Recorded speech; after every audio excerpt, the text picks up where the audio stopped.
Good morning, church family. Welcome to Antrim Coast Vineyard online on this Sunday, and you are so welcome to join us from wherever you're watching. And today we are delighted to bring you a talk from a guest speaker called Steve Nicholson. So some of you may be familiar with Steve. He has been around the International Vineyard Church for more than 30 years, and he is lead pastor of Evanston Vineyard in Chicago. So we're so glad to hear from him today, and that talk is just coming up in a few moments after these announcements. So next Saturday, our coast men are going on their walk and fish supper, I am reliably informed, and you guys are meeting in Glenarm Harbour Car Park at 3 o'clock. So we would love you just to all get involved. Bring a friend, bring a brother, whoever. If you want any information or you want to chat to Andy a bit about it, please give Andy a call or send him a message or drop him an email. It's great that we have these times together where we can be physically distant but try to be together. So we are trying to do as many outdoor things as we possibly can. I think, guys, you will need your raincoats for next Sunday by the looks of things. And then next Sunday, which is the 10th of October, is going to be, the 11th of October is going to be our Antrim Coast Vineyard second birthday celebration. And obviously, because we can't meet in person, there's not an awful lot we can do.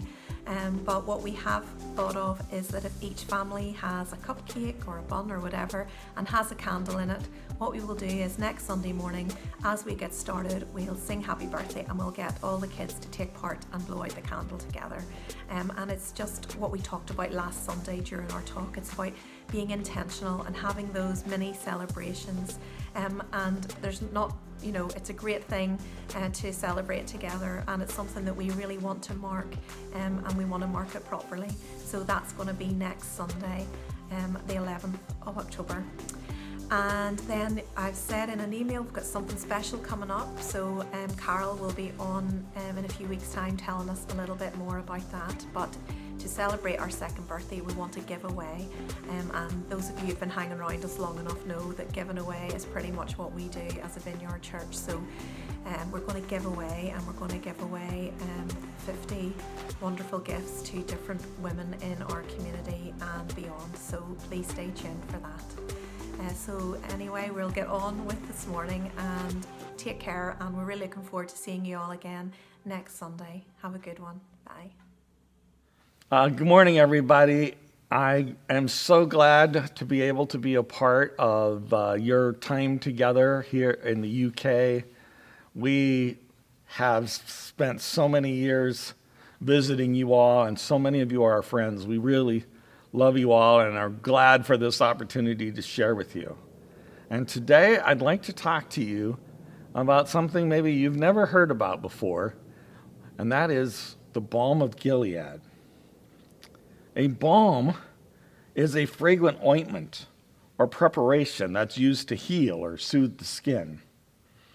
I remember once visiting my aunt.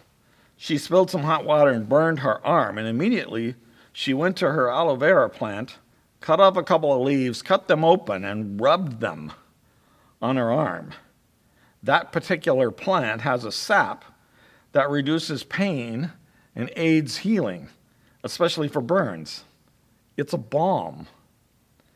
In biblical times, there was an area east of the Jordan River called Gilead, and it was known for its spices and ointments with soothing and healing properties. People would travel there from all over the region to soothe many ailments and wounds. Therefore, the Balm of Gilead was known for its high-quality ointment with healing properties, and the Bible uses the term metaphorically as an example of healing and soothing powers. This balm was the very best that they had for reducing pain and aiding healing.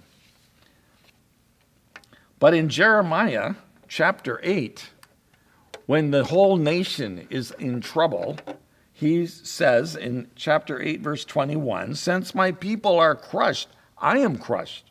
I mourn and horror grips me. Is there no balm in Gilead? Is there no physician there? Why then is there no healing for the wound of my people?" They were in a tough spot, and they desperately needed a balm and couldn't find it. There are times when an entire community is wounded or crushed. There are times when the pain of the people cries out for healing and for relief. And in those times, they look for something that will make it better. They look for a balm. We are living in one of those times. You know, when we all said Happy New Year on December 31st, we had no idea just how difficult and painful 2020 would prove to be. But here we are. We've got a pandemic, racial turmoil, economic inequalities, an incredibly severe recession, and most of us are tired and hurting and frustrated and grieving all our very many losses. We need a balm. During the time that African Americans were enslaved, they needed a balm. And they found that balm in Jesus.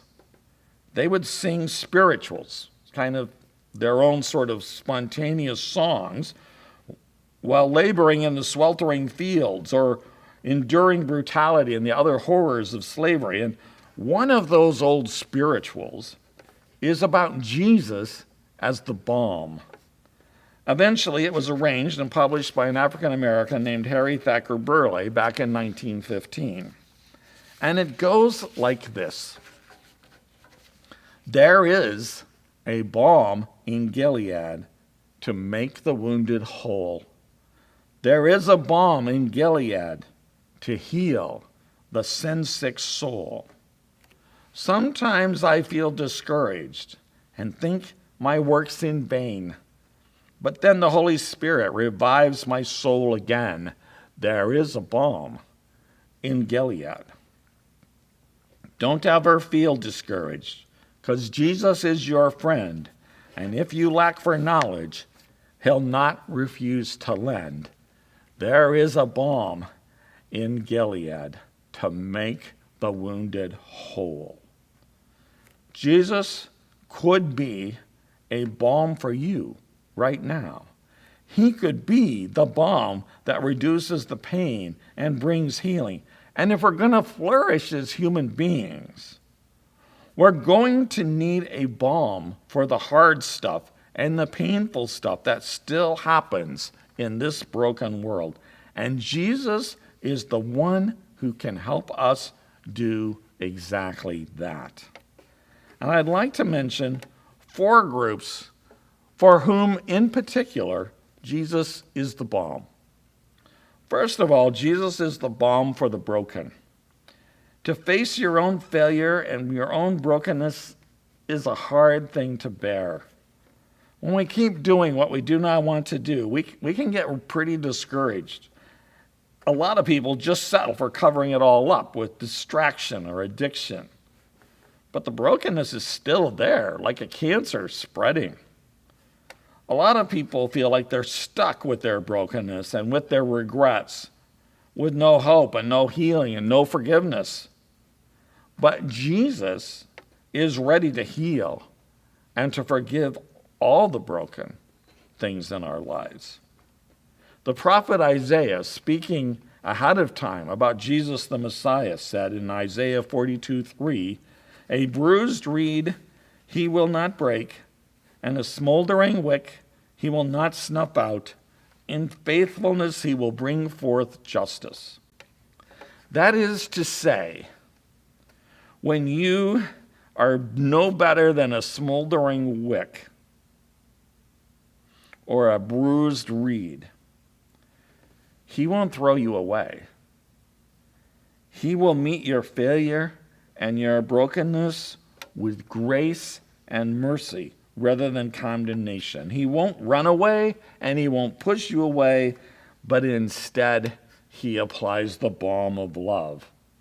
In the Gospels, we see this happen when a woman caught in adultery ends up in a confrontation with Jesus, and he says to her, "I do not condemn you, go and sin no more." We see it when he comes to Jericho and meets Zacchaeus, the tax collector, the thief, the outlaw, the traitor, up a tree watching, and he honors him and says, Zacchaeus, I'm coming to eat at your house today, which changes his life forever. For all those who were broken like them, Jesus is the balm. Nothing you've done, nothing you've failed to do, is greater than the grace that Jesus has to offer. And his grace will give you a new life, restoring your hope and restoring your self-respect. And if you feel like you keep doing the wrong thing, he can set you free by the power of his love. That's a balm for the broken. You should try it. He's the balm for all your brokenness. Second of all, Jesus is the balm for the sick. When you're sick for a long time, it's easy to get discouraged and lonely. Everyone else seems to be getting on with their lives and leaving you behind. People don't know what to say, or they say unhelpful things. Some of you know exactly what I'm talking about. But Jesus is the balm that will make it better. There's a story in Luke's gospel that I love. It's found in Luke chapter 5, beginning in verse 12. It says, while Jesus was in one of the towns, a man came along who was covered with leprosy. When he saw Jesus, he fell with his face to the ground and begged him, Lord, if you are willing, you can make me clean. And Jesus reached out his hand and touched the man. I am willing, he said, be clean. And immediately the leprosy left him. Here was a man who, because the leprosy was covering him, had obviously been there a long time. His illness was unstoppable. His illness meant he had to be socially isolated from his entire life. No one was allowed to come near him. No one was allowed to touch him. He had to live outside all the towns and cities. He had to go wherever he went, shouting out ahead, unclean, unclean, so that nobody would get too close. But he found a balm in Jesus, and he came and asked for that balm. And Jesus touched him and healed him. And it's interesting, it's not just that Jesus healed him, but that Jesus touched him. You know, sometimes God's will is not yet done on earth, and we are not healed. But even then, Jesus is with us, and his presence is the balm that brings comfort. Wherever Jesus is, there is some kind of balm that comes for the sick. Third, Jesus is the balm for the oppressed. In the very beginning of his ministry, Jesus went to his hometown, and in the synagogue there proclaimed the heart of his ministry. We read about it in Luke chapter 4, and what happens is he's going to quote a prophecy from the prophet Isaiah. So Luke chapter 4, beginning at verse 16. He went to Nazareth, where he had been brought up, and on the Sabbath day he went into the synagogue, as was his custom. And he stood up to read, and the scroll of the prophet Isaiah was handed to him. And unrolling it, he found the place where it is written, The Spirit of the Lord is on me, because he has anointed me to proclaim good news to the poor. He has sent me to proclaim freedom for the prisoners, and recovery of sight for the blind, to set the oppressed free, and to proclaim the year of the Lord's favor. And then he rolled up the scroll and gave it back to the attendant and sat down. And the eyes of everyone in the synagogue were fastened on him. And he began by saying to them, Today this scripture is fulfilled in your hearing. An essential part of the mission of Jesus is to set the oppressed free, to set them free from the lie that they are second class, to set them free from violence and abuse, to set them free from injustice, to set them free from the mental and emotional wounds that afflicted those who have been oppressed. Ever since then, oppressed people have found a balm in Jesus right in the midst of their oppression. In Jesus, they came to understand that they were children of the King, that they were someone valuable and important. In Jesus, they came to understand that even in prison, one can be free. And from Jesus, they came to know that one day, Jesus was coming back to tear down the unjust powers of this world and bring a new age of righteousness and justice. And though we may suffer in oppression now, one day, one glorious day, it's all going to be made right. And if you listen to the old gospel songs and spirituals, that's a pretty common theme, that one day it's all going to be made right, that there's a balm, and part of that balm is Jesus is coming back. That's why we who follow Jesus understand that part of our mission is to loose the bonds of the oppressed in our own time, right now, as much as we can. Right now, in our time, there's a great movement going on for the oppressed called Black Lives Matter. All kinds of people and interests have become a part of this movement, and I suppose it's possible I wouldn't agree with everyone that's a part of the movement on everything, but the heart of the movement is to simply ask that our societies and government agencies should recognize and put value on the lives of Black people who have historically been the oppressed in our midst. And I believe that's a Jesus thing. Because Jesus has always wanted to be a balm to those who oppressed. He has always considered them to be his special people. There is a balm in Gilead, and he's on the march right now in 2020. Lastly, number 4, Jesus is the balm for the grieving. In 2020, we've had much to grieve. So many have loved ones to grieve. But we also grieve the losses of wedding celebrations and graduations and sports and birthdays with friends and family, and yes, even gathering as a church. We grieve our lost jobs and businesses, and we grieve our plans that were canceled, and we grieve schools that didn't happen. The whole world is grieving right now. But Jesus is the balm for the grieving.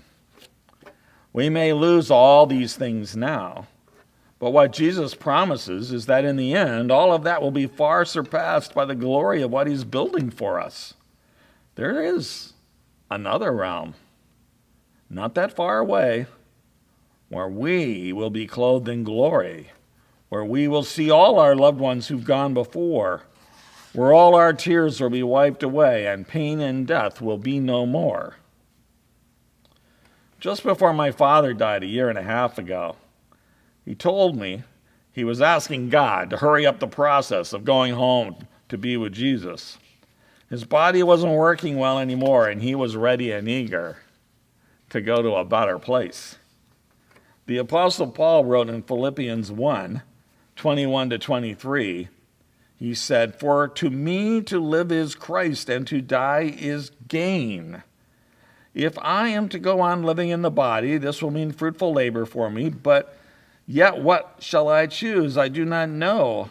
I'm torn between the two. I desire to depart and be with Christ, which is better by far."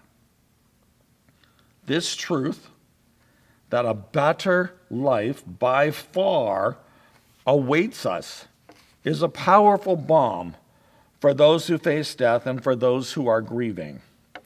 When my father passed, I had the strongest sense that he was near and that he was in a much, much better place and state. He was young again and shining with joy.